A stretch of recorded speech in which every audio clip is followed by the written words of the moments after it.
চাচ্চু চাচ্চু, আমি কিন্ডারগার্টেন স্কুলে ভর্তি হব। আমি কিন্ডারগার্টেন স্কুলে ভর্তি হব। হ্যাঁ মামনি, কিন্ডারগার্টেনে যাব তো, কিন্তু কোন কিন্ডারগার্টেনে যাব সেটাই ভাবছি। কেন চাচ্চু, তুমি রাজাপুর কিন্ডারগার্টেনের নাম শোনোনি? শুনেছি তো।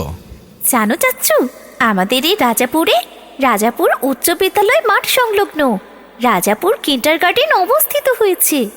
ও আচ্ছা, তাহলে তো ভালোই হবে। জানো চাচ্চু, রাজাপুর কিন্ডারগার্টেনের লেখাপড়া ও পরিবেশের মান খুবই সুন্দর। ও আচ্ছা মামনি, আর জানো চাচ্চু, ওখানে নাকি দক্ষ পরিচালনা পর্ষদ ও অভিজ্ঞ শিক্ষক মণ্ডলী দ্বারা পাঠদান করানো হয়। ও তাই নাকি? চাচ্চু, আমি রাজাপুর কিন্ডারগার্টেনে ভর্তি হব। তুমি কি জানো রাজাপুর কিন্ডারগার্টেনে ভর্তি কবে শুরু হবে? হ্যাঁ চাচ্চু, আমি শুনেছি রাজাপুর কিন্ডারগার্টেনে প্লে থেকে পঞ্চম শ্রেণী পর্যন্ত ছাত্রছাত্রী ভর্তি চলছে এবং তা 31শে ডিসেম্বর পর্যন্ত চলবে। আর ক্লাস শুরু 2রা জানুয়ারি থেকে। তবুও তুমি বিস্তারিত তথ্যের জন্য রাজাপুর কিন্ডারগার্টেনে পরিচালক অথবা স্কুল অফিসে যোগাযোগ